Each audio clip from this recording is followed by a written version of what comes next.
Hello friends, कैसे हैं आप सभी। स्वागत करते हैं आपके अपने यूट्यूब चैनल पर। आज की क्लास में हम क्लास 10th के चैप्टर 2 नियंत्रण एवं समन्वय के कुछ बहुत ही महत्वपूर्ण एमसीक्यू करने वाले हैं। तो चलिए चलते हैं पहले क्वेश्चन की तरफ। शरीर की प्रधान नियंत्रक ग्रंथि किसे कहा जाता है? ए जनन ग्रंथि, बी पीयूष ग्रंथि, सी थायराइड ग्रंथि, डी इनमें से कोई नहीं। तो इसका सही जवाब जो हो जाएगा पीयूष ग्रंथि। जो पीयूष ग्रंथि होती है वह क्या होती है? शरीर की प्रधान ग्रंथि होती है। इसे मास्टर ग्लैंड भी कहा जाता है। क्या कहा जाता है? इसे मास्टर ग्लैंड भी कहा जाता है। यह इसका काम क्या होता है? यह शरीर की बाकी सभी अंतरास्रावी ग्रंथि को कंट्रोल करती है, वृद्धि हार्मोन निकालती है और इसका जो आकार होता है वह कैसा होता है? मटर के दाने के समान होता है। यह मस्तिष्क में नीचे के हिस्से में उपस्थित होती है। जो पीयूष ग्रंथि होती है इसे मास्टर ग्लैंड कहा जाता है। क्या कहा जाता है? इसे मास्टर ग्लैंड कहते हैं। और यह इसका काम क्या होता है? यह शरीर के सभी ग्रंथियों को क्या करती है? कंट्रोल करती है। शरीर की सभी इंडोक्राइन ग्लैंड अंतरास्रावी ग्रंथियों को क्या करती है? कंट्रोल करती है और यह वृद्धि हार्मोन निकालती है। क्या करती है? वृद्धि हार्मोन निकालती है। हार्मोन निकालती है। कहाँ स्थित होती है? सिर के निचले हिस्से में, सिर के निचले हिस्से में उपस्थित होती है। कहाँ उपस्थित होती है? सिर के निचले हिस्से में उपस्थित होती है। चलते हैं अगले क्वेश्चन की तरफ। अगला क्वेश्चन है हमारा, तंत्रिका कोशिका न्यूरॉन के सबसे लंबे भाग को क्या कहते हैं? साइटोन, एक्सॉन, ध्रुमिका, केंद्रक। तो इसका सही जवाब हो जाएगा एक्सॉन। क्या हो जाएगा? एक्सॉन हो जाएगा। एक्सॉन क्या होता है? यह नर्व सेल में एक्सॉन एक लंबी डंडी नुमा संरचना होती है। क्या होती है? एक डंडी नुमा संरचना होती है जिसका काम क्या होता है? यह संदेश को एक जगह से दूसरी जगह तक पहुंचाने का काम करती है। क्या करती है? संदेश को एक जगह से दूसरी जगह तक पहुंचाने का काम करती है। संरचना इसकी कैसी होती है? इस टाइप से कुछ हमारा होता है नर्व सेल,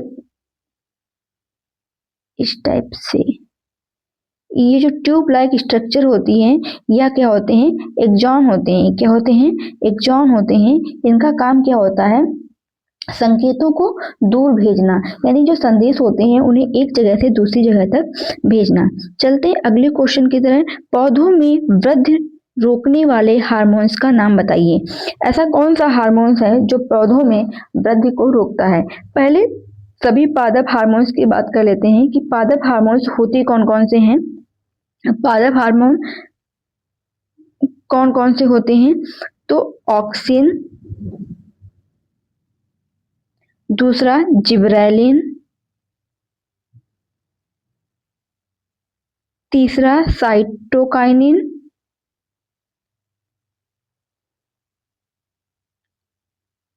काइनिन, और जो चौथा होता है वह कौन सा होता है? एब्सिक्स एसिड होता है। कौन सा होता है? एब्सिक्स एसिड होता है। और जो पांचवा होता है वह होता है एथिलीन। जो इसके पहले जो सभी हार्मोन्स लिखे थे पादप हार्मोन, वह कैसे थे? वृद्धि प्रवर्धक हार्मोन थे, यानी वो पौधों में वृद्धि बढ़ाने वाले हार्मोन्स थे। ये जो दो हार्मोन है ये वृद्धि रोधक हार्मोन है। कैसे हार्मोन है? ये वृद्धि रोधक हार्मोन है। तो इसका सही जवाब क्या हो जाएगा? इसका सही जवाब हो जाएगा एब्सिक्सिक अम्ल। क्या हो जाएगा? एब्सिक्सिक अम्ल। चलते हैं अगले क्वेश्चन की तरफ। दो तंत्रिका कोशिकाओं के मध्य खाली स्थान को क्या कहते हैं? दो तंत्रिका कोशिका के मध्य खाली स्थान को क्या कहते हैं? ध्रुमिका, स्नैप्स, एक्सॉन, आवेग। एक्सॉन के बारे में हमने क्या पढ़ा? इसका क्या काम होता है? यह संदेश को एक जगह से दूसरी जगह तक पहुंचाती है। एक संदेश को एक स्थान से दूसरे स्थान तक पहुंचाती है। फिर ध्रुविका, ध्रुविका का क्या काम होता है?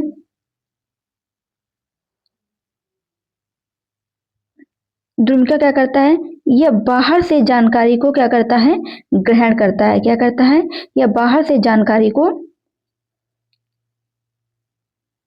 ग्रहण करता है द्रुमिका। सिनेप्स क्या होता है, दो तंत्रिका कोशिकाओं के मध्य खाली स्थान को क्या कहते हैं, सिनेप्स कहते हैं। इसका सही जवाब क्या हो जाएगा, सिनेप्स हो जाएगा। यानी दो तंत्रिका कोशिकाओं के मध्य खाली स्थान को क्या कहते हैं, सिनेप्स कहते हैं। द्रुमिका किसे कहते हैं, या बाहर से जो जानकारी मिलती है उसे ग्रहण करती है। और एक्सॉन क्या करता है, यह संदेश को एक स्थान से दूसरे स्थान तक पहुंचाने का काम करता है। चलते अगले क्वेश्चन की तरफ। निम्नलिखित में से कौन सा पादप हार्मोन है। पादप हार्मोन अभी हमने बात की थी, कौन कौन से पादप हार्मोन होते हैं।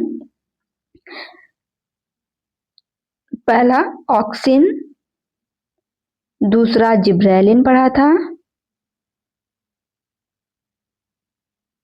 तीसरा कौन सा पढ़ा था, साइटोकाइनिन। ये कैसे हार्मोन थे, ये वृद्धि प्रवर्धक हार्मोन थे, यानी वृद्धि को बढ़ाने वाले हार्मोन थे। 1 2 3 जो 4 और 5 जो हार्मोन चौथा और पांचवा पढ़ा था, एबिस्किस हार्मोन और एथिलीन, ये क्या थे, वृद्धि रोधक हार्मोन थे, यानी वृद्धि को कम करने वाले हार्मोन थे। ये पांचों कैसे हैं, पादप हार्मोन हैं। तो इसमें से सही जवाब क्या हो जाएगा, साइटोकाइनिन। क्या जवाब हो जाएगा, साइटोकाइनिन। यानी जो साइटोकाइनिन है हमारा, वो कैसा हार्मोन है, वह पादप हार्मोन है। चलते अगले क्वेश्चन की तरफ। हमारे मस्तिष्क में ऐच्छिक गतिविधियों का नियंत्रण कौन करता है। हमारे शरीर में जो ऐच्छिक गतिविधियां होती हैं उनका नियंत्रण कौन करता है। तो इनका नियंत्रण कौन करता है, इनका नियंत्रण प्रमस्तिष्क करता है। कौन करता है, प्रमस्तिष्क करता है। यह मस्तिष्क का सबसे बड़ा भाग होता है। कैसा भाग होता है, यह मस्तिष्क का सबसे बड़ा भाग होता है। इसका क्या काम क्या होता है, सोचना, क्या होता है, सोचना, तर्क करना, याद करना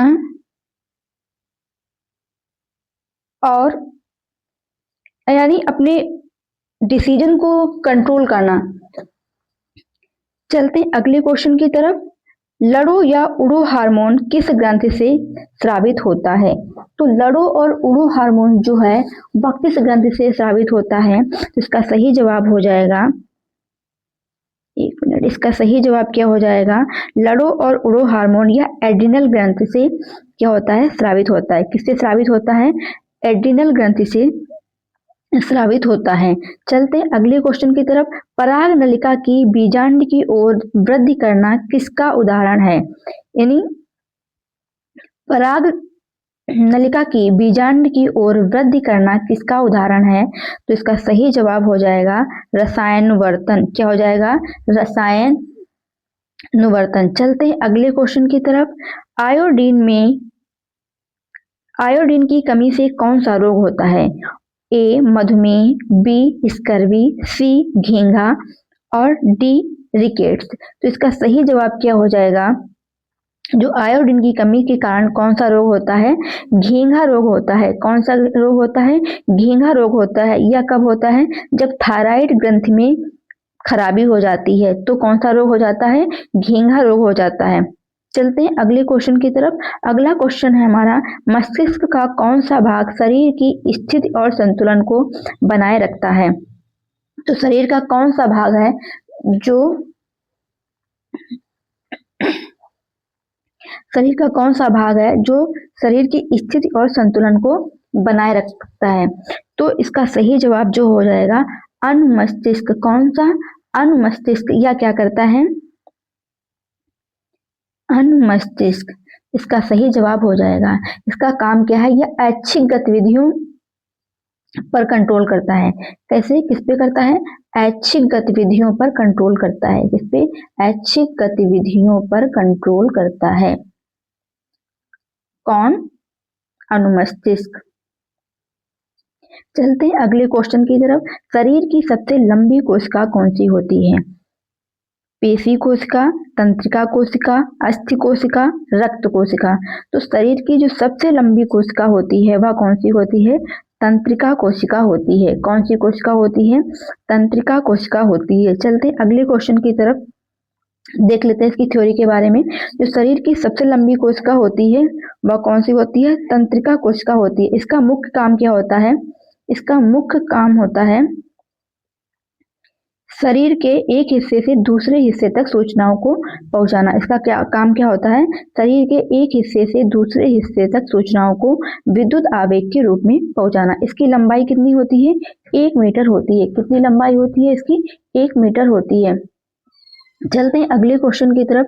दो तंत्रिका कोशिकाओं के बीच खाली स्थान को क्या कहते हैं? अभी हमने पीछे पढ़ा था, दो तंत्रिका कोशिकाओं के बीच खाली स्थान को क्या कहते हैं? सिनेप्स कहते हैं। क्या कहते हैं? सिनेप्स कहते हैं। दो तंत्रिका कोशिकाओं के बीच खाली स्थान को क्या कहते हैं? सिनेप्स कहते हैं। एक्सॉन में हमने क्या पढ़ा था? यह संदेश को एक जगह से दूसरी जगह तक भेजता है। और ध्रुमिका में हमने क्या पढ़ा था? यह नर्व सेल का वह हिस्सा है जो बाहर से जानकारी या सिग्नल्स को क्या करता है? ग्रहण करता है। चलते हैं अगले क्वेश्चन की तरफ। अगला क्वेश्चन हमारा, पादप हार्मोन साइटोकाइनिन मुख्य रूप से क्या काम करता है? जो हमारा पादप हार्मोन साइटोकाइनिन है, इसका काम क्या होता है? तने की लंबाई बढ़ाना, कोशिका विभाजन को प्रेरित करना, वृद्धि को रोकना, और चौथा ऑप्शन है प्रकाश की ओर झुकना। जो साइटोकाइनिन हार्मोन होता है, इसका जो मुख्य काम होता है वह क्या होता है? सेल डिवीजन करना। क्या होता है? सेल डिवीजन करना, कोशिका विभाजन को प्रेरित करना। क्या होता है? कोशिका विभाजन को प्रेरित करना है। यह फलों में और बीजों में अधिकांश मात्रा में पाया जाता है। यह फलों और बीजों में अधिक मात्रा में पाया जाता है। किसमें? फलों और बीजों में अधिक मात्रा में पाया जाता है। चलते हैं अगले क्वेश्चन की तरफ। अगला क्वेश्चन है, छुई मुई के पौधों में गति किस प्रकार होती है? यानी छुई मुई का जो पौधा होता है, जिसको हम छूते हैं तो उसकी पत्तियां क्या होती हैं? मुरझा जाती हैं, सिकुड़ जाती हैं। तो इसमें जो वो गति होती है वो किसके कारण होती है? प्रकाश के कारण होती है, रसायनों के कारण होती है, जल की मात्रा में परिवर्तन के कारण होती है, या गुरुत्वाकर्षण के कारण होती है? तो इसका सही जवाब हो जाएगा जल की मात्रा में परिवर्तन के कारण। जो छुई मुई का पौधा है, जब उसे छुआ जाता है तो क्या होता है? उसकी पत्तियां आपस में मिल जाती हैं, एक में इकट्ठी हो जाती हैं। तो छुई मुई की पत्तियों को छूने से उसकी कोशिकाओं में जल की मात्रा बदल जाती है। इससे कोशिकाओं की आकृति बदलती है और पत्तियां सिकुड़ या झुक जाती हैं। इसे क्या कहते हैं? कंप नुकुंचन कहते हैं। क्या कहते हैं? कंप नुकुंचन कहते हैं। चलते हैं अगले क्वेश्चन की तरफ। अगला क्वेश्चन है हमारा, अग्नाशय में से कौन सा हार्मोन निकलता है? तो अग्नाशय से कौन सा हार्मोन निकलता है? इसका सही जवाब हो जाएगा इंसुलिन। इंसुलिन क्या है? ये कहाँ से निकलता है? या अग्नाशय से निकलता है। और इसकी जब कमी हो जाती है तो कौन सा रोग हो जाता है? मधुमेह रोग हो जाता है। कौन सा? इंसुलिन की कमी के कारण कौन सा रोग हो जाता है? मधुमेह रोग, डायबिटीज हो जाता है। चलते हैं अगले क्वेश्चन की तरफ। निम्न में से कौन पादप हार्मोन नहीं है? पादप हार्मोन अभी हमने पढ़े थे, कौन कौन से? Auxin, gibberellin, cytokinin, abscisic acid और एथिलीन। इनमें से कौन सा ऐसा है जो पादप हार्मोन नहीं है? ऑक्सिन है, साइटोकाइनिन है, जिब्रेलिन भी है, लेकिन जो थायरॉक्सिन है वह कैसा हार्मोन है? यह जंतु हार्मोन है। तो इसका सही जवाब भी क्या हो जाएगा? थायरॉक्सिन हो जाएगा। चलते हैं अगले क्वेश्चन की तरफ। निम्नलिखित में से कौन सा जंतु हार्मोन है? जंतु हार्मोन एड्रेनलिन, ऑक्सिन, साइटोकाइनिन। नीचे को जो तीनों ऑप्शन है ये सभी कैसे हार्मोन है? ये पादप हार्मोन है। कैसे हार्मोन है?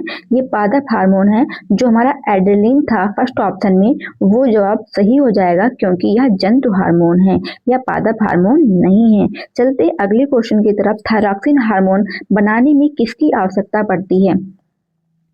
तो जो थायरॉक्सिन हार्मोन है उसे बनाने के लिए किसकी आवश्यकता पड़ती है? आयोडीन की आवश्यकता पड़ती है। थायरॉक्सिन जो हार्मोन होता है वह कहाँ से निकलता है? थायराइड ग्लैंड से निकलता है। और थायराइड ग्लैंड में जब आयोडीन की कमी हो जाती है तो क्या हो जाता है? घेंघा रोग हो जाता है। तो थायरॉक्सिन हार्मोन बनाने में किसकी आवश्यकता होती है? आयोडीन की आवश्यकता होती है। चलते हैं अगले क्वेश्चन की तरफ। मस्तिष्क उत्तरदायी होता है किसके लिए? सोचने के लिए, हृदय स्पंदन को नियंत्रण करने के लिए, शरीर का संतुलन बनाने के लिए, और इनमें से सभी। तो हमारा सही जवाब जो हो जाएगा वो इनमें से सही, यानी जो हमारा मस्तिष्क होता है वो क्या करता है, सोचने में मदद करता है, हृदय को भी कंट्रोल करता है, शरीर का संतुलन भी बनाए रखता है। तो इसका जो सही जवाब हो जाएगा इनमें से सही सभी। चलते हैं अगले क्वेश्चन की तरफ। निम्नलिखित में से कौन सा पादप हार्मोन है? फिर वही क्वेश्चन एक बार, पादप हार्मोन कौन सा है? इंसुलिन है, सॉरी इंसुलिन नहीं है, थायरॉक्सिन नहीं है, एस्ट्रोजन नहीं है, कौन सा है? साइटोकाइनिन। ये कैसा हार्मोन है? ये पादप हार्मोन है। कैसा हार्मोन है? ये पादप हार्मोन है। और इसका मुख्य काम क्या होता है? इसका मुख्य काम होता है कोशिका विभाजन करना, यानी सेल डिवीजन करना। इसका कैसा काम होता है? इसका मुख्य काम होता है। चलते हैं अगले क्वेश्चन की तरफ। अगला क्वेश्चन है हमारा, दो तंत्रिका कोशिका के मध्य खाली स्थान को क्या कहते हैं? तो पहला ही ऑप्शन हमारा राइट हो जाएगा। इसे कहते हैं सिनेप्स। क्या कहते हैं? सिनेप्स। दो तंत्रिका कोशिका के मध्य जो खाली जगह होती है उसे क्या कहते हैं? सिनेप्स कहते हैं। चलते हैं अगले क्वेश्चन की तरफ। मस्तिष्क का मुख्य सोचने वाला भाग कहलाता है। जो मस्तिष्क का मुख्य सोचने वाला भाग है वह कौन सा भाग ऐसा है जो सोचने में मुख्य भूमिका निभाता है? तो हमारा इसका सही जवाब हो जाएगा अग्र मस्तिष्क। क्या जवाब सही हो जाएगा? अग्र मस्तिष्क। या जो मस्तिष्क होता है, यानी जो हमारा मस्तिष्क होता है वह 3 भागों में बटा होता है। एक अग्र मस्तिष्क, एक मध्य मस्तिष्क और पश्चिम मस्तिष्क। तो मस्तिष्क का मुख्य भाग जो सोचने के लिए जिम्मेदार होता है वह कौन होता है? अग्र मस्तिष्क होता है। कौन होता है? अग्र मस्तिष्क होता है। चलते हैं अगले क्वेश्चन की तरफ। अगला क्वेश्चन है हमारा,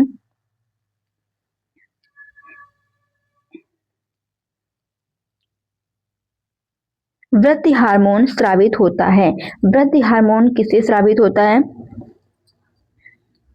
थायराइड ग्रंथ से, पिट्यूटरी ग्रंथ से, अधिवृक्क ग्रंथि से या अग्नाशय से। जो वृद्धि हार्मोन है वो किससे स्रावित होता है? तो जो वृद्धि हार्मोन है वो पिट्यूटरी ग्रंथ से यानी पीयूष ग्रंथि से स्रावित होता है। किससे स्रावित होता है? पीयूष ग्रंथि से होता है। इसे कौन सी ग्लैंड? इसे मास्टर ग्लैंड कहते हैं। क्या कहते हैं? इसे मास्टर ग्लैंड कहते हैं। और यह मस्तिष्क के निचले हिस्से में होता है। निचले हिस्से में, मस्तिष्क के निचले हिस्से में उपस्थित होता है। और यह क्या करता है? वृद्धि हार्मोन का स्राव करता है और शरीर की बाकी सभी जो अंतरास्रावी ग्रंथियां होती हैं उन पे कंट्रोल भी करता है।